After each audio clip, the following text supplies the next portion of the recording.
las pistas de los militares se van a destruir para evitar de que ellos puedan despegar. Donde hayan tanques, vamos a destruir los tanques. Hay 2 puentes también que ya están metidos las coordenadas en los misiles que se van a lanzar. En caso de que ellos quieren llevar camiones para reforzar, no van a poder llegar. Aparte de eso, hay unos lugares donde sabemos que estaban las bodegas y los lugares de los traficantes se están escondiendo, que se están moviendo, porque los estamos siguiendo el paso punto por punto. También sabemos dónde están muchos de los líderes del tren de Aragua, que son gente muy, muy peligrosa y que queremos determinar desde el principio para que no se escapen y se vayan a esconder en los árboles. O sea, que se les está siguiendo por satélite, se les está siguiendo por otros sistemas de inteligencia. La CIA, el servicio de inteligencia de acá, les ha estado siguiendo desde ya años. Sabemos muy bien muchos de los detalles. Se han puesto muchos aparatos en lugares estratégicos para poder interceptar llamadas por radio, inclusive conversaciones, y que todo eso ya se ha tomado en cuenta. Sabemos ya todos estos puntos, 3 docenas ya están entradas en los misiles. El sistema de combate ya tiene toda esa información, y cuando el almirante dé la decisión, los aviones solo despegan ya con todos los datos metidos en la computadora de ataque, y es solo que apretar el botón y y los pilotos no tienen nada más que hacer. Una pregunta que muchas personas escriben, muchas personas sacan por todo lado, y hoy que tenemos al experto en este tema, me gustaría que nos orientara. Ya sabemos que la responsabilidad está directamente de este almirante, que no tiene que levantar el teléfono, como usted lo dice, sino que de acuerdo a esos cursos de acción, toma la decisión.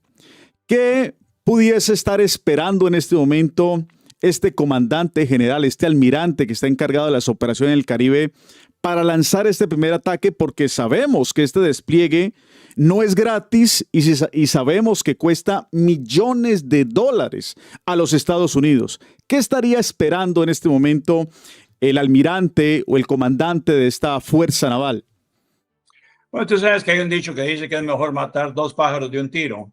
Y en este caso, el comandante está viendo en el momentito que él pueda tomar en cuenta que hay 2 o 3 de los blancos que queremos que estén donde sea un ataque, los pueda eliminar inmediatamente con mínimo daño colateral. Eso va a ser el momento que él va a dar la orden.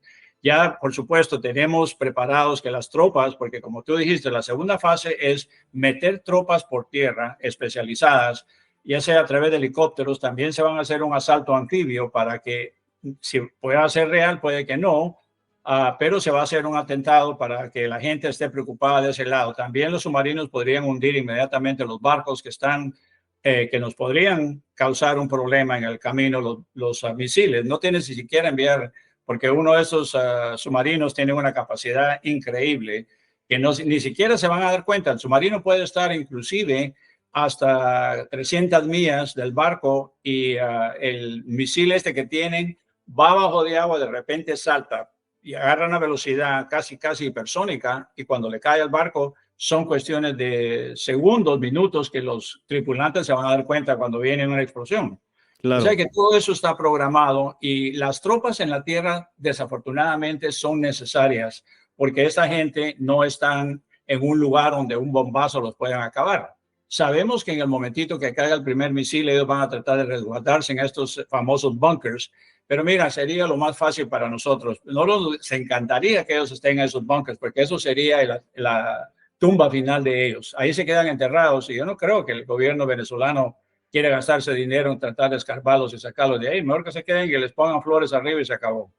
Totalmente. Señor Quiñones, en esta agenda del presidente Trump, y usted como experto, sabemos que ya la puerta trasera para que Maduro salga ha quedado cerrada, pero de tajo, porque conocimos que Richard Grenell ya literalmente lo han cancelado.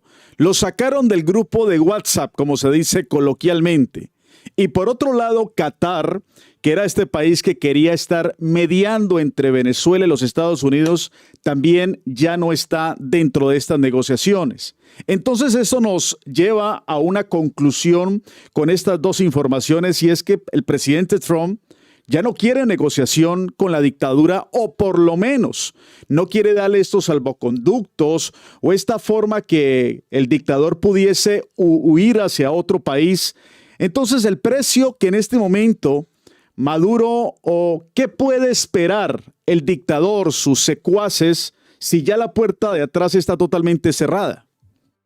Entregarse o ser traído en grietes o en un ataúd. Esas son las únicas dos salidas que le quedan en este rato. Ellos trataron de forzar a que, bueno, le fueron a pedir al gobierno de Turquía a que intermedieran con nosotros. Inclusive Erdogan, el presidente de Turquía, le fue a hablar a Trump durante la sesión de las Naciones Unidas y le dijo que tenía un mensaje que esta gente, Maduro y sus secuaces, estuvieron pidiéndole a sus embajadores a que por favor mediaran entre Estados Unidos y Venezuela para que les dieran permiso salir.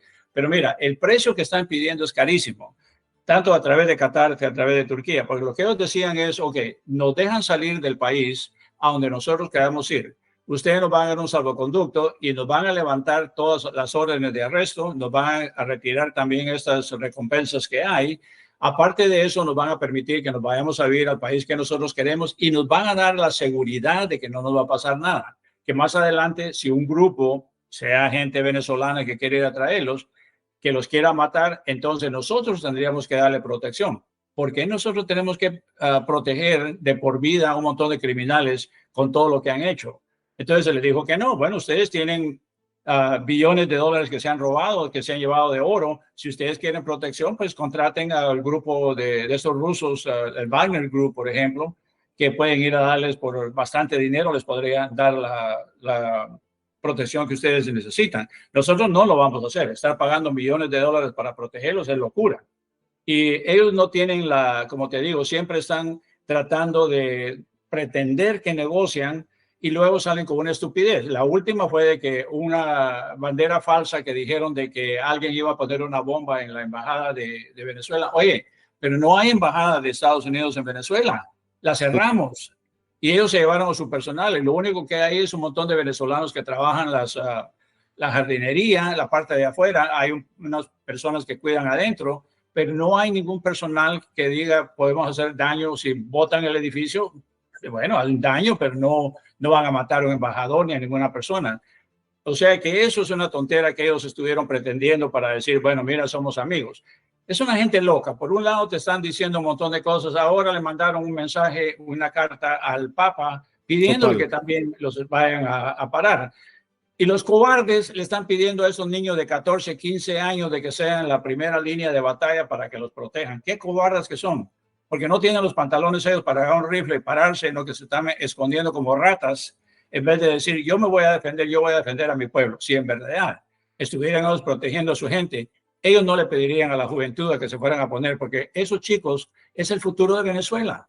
Totalmente. Ellos son los que tienes que salvar, porque ellos son los ciudadanos del futuro, que yo, si fuera el líder de ahí, yo apartaría a estos niños para que no se vayan a ser lastimados, porque yo sé que lo necesito para que vayan a seguir el país en la prosperidad que se merece.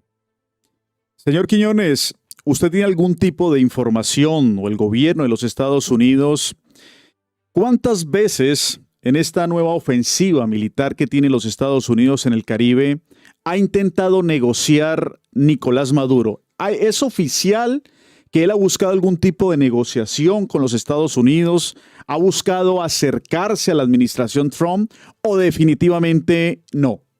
Oh, mira, ha habido un montón de veces que él ha estado. Desde febrero empezamos. Yo me metí a negociar porque normalmente Rubio no lo querían porque dijo que él solo hablaba de guerra, que hablaba de Cuba. Entonces me pidieron que yo a través de un canal menos visible tratáramos de negociar. Y empezó todo bien, pero el problema es de que ellos venían y decían, bueno, mira, te damos 3 millones de barriles de petróleo al día, ¿ok?